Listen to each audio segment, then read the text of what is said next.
Hello, everybody. I'm with Chen Yen and learning about some really interesting approaches based on her experience from a pharmaceutical perspective. So, Chen, could you tell me, what's your main philosophy when it comes to marketing and getting your message out there?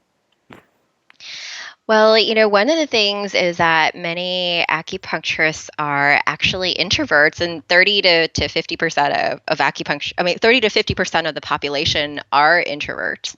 But most of what's taught about how to grow a practice, it ends up assuming that you're an extrovert. And so what happens is that as an introvert, you might feel like you're always having to drag yourself to networking meetings and force yourself to do things, to be out there, feeling like you have to. But that's why it doesn't really work for you as an introvert. And so it's really about finding, for one, first really looking at how things are for you energetically, and then looking at what stage of practice you're in, and then looking at what would be the most strategic way to grow, well, also what you would like your practice to look like instead, and then looking at it more strategically as far as, well, what are your top two introverted approaches that you can just put in place and count on getting consistent patients or clients from, so that you don't always have to be feeling like, oh, I need to follow the latest trend because social media, people talk about how social media is so great. So I need to get on Facebook. I need to get my website all perfect. I need to upgrade it. I need to go to health fairs. Oh wait, I need to write this blog article and a newsletter, and maybe doing talks is great too. And then it just feels so exhausting.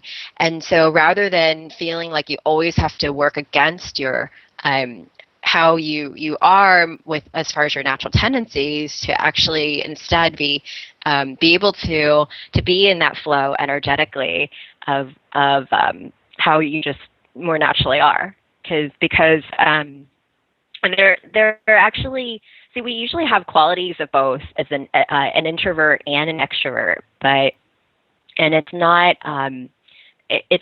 necessarily black and white, but usually we have tendencies of one or the other. And one's not better than the other, but our society is mostly dominated by extroverts. So then that's where many times there are misconceptions about introverts. And then also there's a bit of pressure, just if you think about school, when you were growing up, the kids who raise their hand first in school, like those are the kids who are acknowledged. And then, but if you don't speak up as much, you just automatically are seen as, at least in our society overall, it's less valued, to be perhaps just more internal and not be out there as much. And So, so, so it's really fascinating. and do you think introverted types, do better? We were talking earlier about communicating with medical professionals and other health professionals. Would you see that by having a strategy for approaching those other people, that would be an introverted type marketing strategy, because it's not relying on massive big public speaking campaigns. It's really about sitting with another professional and having a conversation. I mean, how would you advise people to start that process? Well, one of the nice parts about, see, that one of the tendencies of an introvert, it's not like, there's some misconceptions. There's misconceptions like introverts are shy. But the truth is, not all introverts are shy. In fact, I know some introverts who love to talk. But one of the key distinctions between an introvert and an extrovert typically is that, instead of feeling like they are needing to, like, it's not, they don't enjoy as much of big crowds and having to expend a lot of energy to a whole bunch of people at once. Instead, introverts typically like more one-on-one relationships. And so as far as reaching out to other medical providers and other practitioners to get things going so that a flow of patients, a flow of referrals come to you, and how that could be a good strategy is that, you could set things up once and then have that be on a flow, and you can talk to fewer people and have deeper relationships. And that's definitely something that most introverts prefer rather than knowing a whole bunch of new people at once.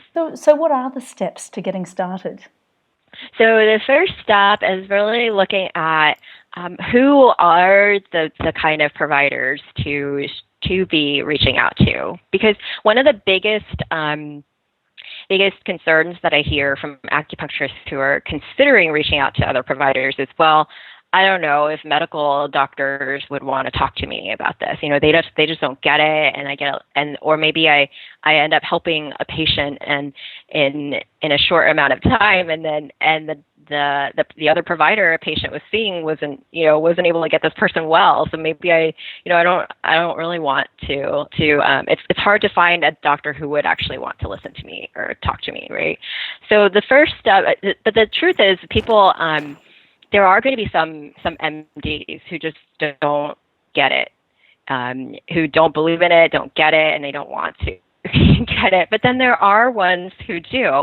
So the first step is looking at with your practice where it is, and as far as the stage of your practice and your interest, your passion within acupuncture, within Chinese medicine, who might be the best providers to reach out to. So that's the first step. And then the second step is looking at, well, how do you actually get your foot in the door? Many providers are really busy, and so and they're also they're also contacted by all kinds of different people, including drug reps and other providers or vendors looking for their attention, whether it's by fax or coming in through to stop by and seeing them. So they're bombarded with all kinds of requests. So how can you actually get past the gatekeepers, right? So that's an important key. And let me share with you one key from the consistent clients formula as far as getting your foot in the door. One of the things about it is that you can really look at, well, how can I be more creative and get my foot in the door using more non-traditional ways, right? Where they may not be expecting, oh, someone's just trying to solicit my attention, kind of a thing. For example, go to a continuing education meeting or a talk to where there are other MDs and other providers, and then actually look at striking up a casual conversation with them, with, for example, the speakers or with the people sitting next to you. If you enjoyed an MD and talk, go up to them and talk to them, and that's a much easier way to develop a relationship than just because there's a mutual point of interest there versus just saying, oh, hi, I want to know you more, and I want to develop a relationship with you. So that's one tip from the consistent clients formula. And that's a wonderful tip too, because I think a lot of acupuncturists would be spending time going to acupuncture seminars, listening to information from a TCM perspective.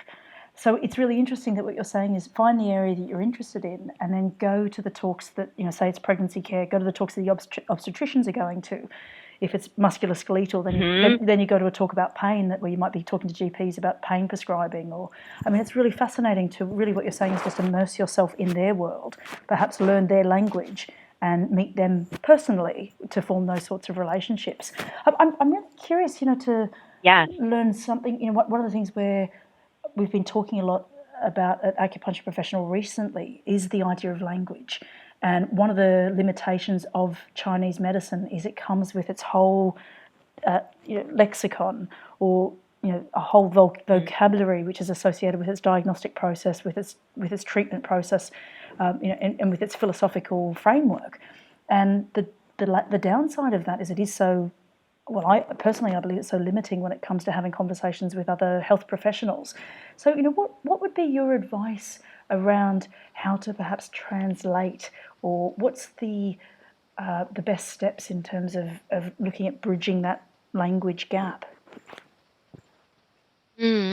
That's such a great point because when as acupuncturists, when you're just thinking about the chi and the kinds of words, or liver, spleen, deficiency, for one, when someone who's not an acupuncturist or listens to it, they just think, wait, what is that? Is something really wrong with me? And there's just all sorts of misunderstandings about that, and when that happens, then someone ends up being, not getting it. They just may not want to learn about it more if they just all of a sudden feel like that just doesn't make any sense. So what I would recommend is looking at the kinds of conversations that might be more like actually having conversations on a level that they might be more used to start off with, and then also instead of explaining like things like spleen, liver, spleen chi deficiency and that kind of thing, looking at how to describe those what happens as far as symptoms to other practitioners, and then just keeping it at that level. You may be tempted to go into more depth about how the inner workings really are, but when other people don't get it, then it's hard. So just keep it at the level of where they might understand more on the level of the physiology of the symptoms, and then what you do, though, that what you're doing is Chinese medicine, and when you're working with patients, that's how you think and that's how you approach it. But as you're talking to a medical provider, at least from the initial standpoint, keep it more on the level of the issues, the symptoms, the problems the patients are having, and that ends up being a mutual concern, because most providers want their patients to get well. And if you can get a patient well, and keep it this is one tip. Another tip from the Consistent Clients Formula is to actually share more of your patient success stories with those providers. Take more time to be actually talking about those.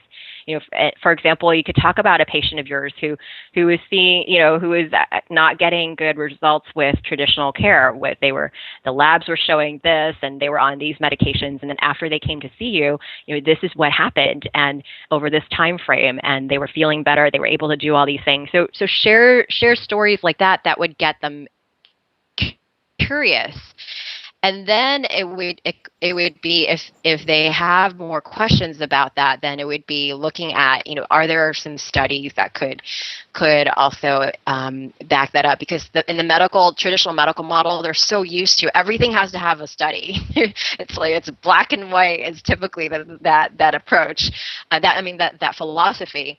And so whenever you can, look for studies to be able to share it with the providers. But that's really the extent of what you need to go into as far as the Chinese medicine side of things, to get that, to show your credibility, and then that way you'll have more of a connection and more of a possibility of actually developing that relationship to where a provider trusts you as someone they would go to and send patients to. And I'd just like to pick up on that really salient point you made about, you've met somebody, you've formed a good personal rapport with them, you're having conversations at a clinical level in their language about patients you've seen in your success stories, and then the final thing being either at that time or perhaps in a post, another conversation or via email or some other, post-meeting exchange, you then provide them with research. You provide them with some sort of evidence, and that's something that's we're really passionate about, because one of the things we'd love for acupuncturists to be able to do is to understand current research and know how and when to use it as a business and marketing strategy. So I think historically research has always been sort of sidelined as something you do if you want to stay within the university system and don't really want to go out to clinical practice. And I think there's a bit of a divide between researchers and academic institutions and practitioners in their clinical practice in everyday life. And we'd really love to bridge that gap and say, no, what's going on at this research level and what's going on in these universities can be so powerful as a tool for us in our everyday practice, because it opens those conversations with other health providers. So it's, you've really hit on the point there. And maybe you could just give us a little bit more information about why that's so important. Why is it that a medical doctor would be prepared to listen to you more if you were able to arm yourself with one or two good, clinical studies? Well, because they are just so trained in the traditional medical model that everything is. I mean, I wouldn't say everything, but the whole philosophy overall is more of, okay, it's got to be backed up by a study. It's got to be backed up by a study, and so it has more of a black and white feel comparatively to Chinese medicine, where you're really looking at the whole person, and how each individual is so unique, and your body constitution, and then also the spiritual plane too. Whereas in traditional medical model right now in many countries is mainly just looking at, okay, what's the symptom, what's the issue, what are some organs that are involved, and let's look at some research that would back up how to approach, what would be effective. And then it's also very drug based. It's all just pharmaceutical based. It's almost like this is, and a lot of doctors are being trained so that they're good with figuring out the diagnosis, and then the solution is just medicine. And I think that many doctors, they are at a place where they recognize that is a limitation, but at the same time, that's just how they were trained. And I feel like, and that many doctors want their patients to be well, but then they also, that's all they know is drugs. But at the same time, there are limitations to that, and patients may not be getting better, and they don't know what to do with them either. And if they actually knew that there are other approaches that could actually work, many times a provider would be open to that. But because they're so steeped into how they've got to have studies in order for things to believe that it would work, that's why it's so important to have those studies that those providers can really hang on to. And and sometimes if they are actually on board too, then and with you as then maybe they want to share it with other providers who may not be as on board, and then other providers might laugh at them. But if they have studies then they also have good, they're seeing good patient success with it, then that's also another avenue to really be able to hang on to and have some validity with it. So that's why it's so important. And it's so interesting what you say. One of the things that we're seeing across the world in every country is a massive increase in the demands on GP care. GPs, for example, just as an example, on general practitioners, and as a result, that consultation time has been cut down. The demands are getting higher on these practitioners. And one of the things I think that there's a scope for us as acupuncturists to do is to walk in and say, give me your difficult ones. Give me the ones that keep coming back, the chronic, the complex, the ones that there's nothing necessarily, that you've tried all these other avenues, so you can almost rule out you've eliminated all of the possibilities of perhaps there being something really sinister going on, but somebody's still not getting better. Because I think there's also, for a lot of GPs, that there'd be such an attraction to the idea of culling off things like premenstrual tension, headaches, lower back pain, things like rheumatic conditions, things that aren't necessarily good with long-term Western medical treatment, but that you can see those good results with acupuncture. So it's, I think you're absolutely right about the research in itself, and then also just being able to, rather than go in and say, I'll see everyone, go and find out who's the most difficult patient group and offer to take them off the GP's hands. Yes, you bring up such a great point, and that is one effective way to look at developing that relationship and a way in. So you bring up a really great point there. And so tell me, just in wrapping up, all your years of experience in the pharmaceutical industry, is, what would be your parting message to acupuncturists out there in terms of, your message for the whole profession in where you'd like to see something like acupuncture go in terms of its integration with mainstream services? I feel that there's just so much possibility here, and the ground has been paved. It's not like we're in a place where people are still in that fear of, oh, this is voodoo science, or at least we're in that place where people are open to the possibility, and traditional medical system right now is failing people. And drugs and surgery is not working for everyone, and people are searching for answers. And when you can actually be getting the word out about what you do, when you can be stepping more boldly into sharing what you know with more people, then that's when things will start changing, and you see more patients getting better through what you can help them with. That and the plus some what we were talking about, like the research, right? Actually getting more research available so that that can actually bridge the gap between the traditional medical system, and what we know is through thousands of years. I mean, there is really a lot of science behind acupuncture and Chinese medicine, but it's not necessarily understood by many people. So we're actually in a very exciting time, and you can really be at the forefront of that change. And the first step that really needs to happen is, for one, that you step out more boldly and share more about what you know with people, and then see patients and help more people. And it's with that it can start changing, and also with educating other providers too. And so, and then one of the things about this too is, for those of you who are introverts, we have gifts that extroverts don't have. And so it's about just opening yourself up to being in your own natural flow and doing it in a way that's comfortable for you. We don't have to be out there like extroverts are, but we can still, in our own way, be expressive and be making an impact in a way that feels comfortable for us. And so that's when things will start changing in as far as the system and integration. That's wonderful. Geez, you're absolutely right. It's so lovely speaking with you and hearing that excitement in your voice about the possibilities. And I also love that you're suggesting that it's actually up to each and every acupuncturist to take responsibility and be part of that change. So, that in itself, I think, it's a great parting message. So thank you so much for joining me today and sharing your insights. And we certainly look forward to hearing more from you in 2016.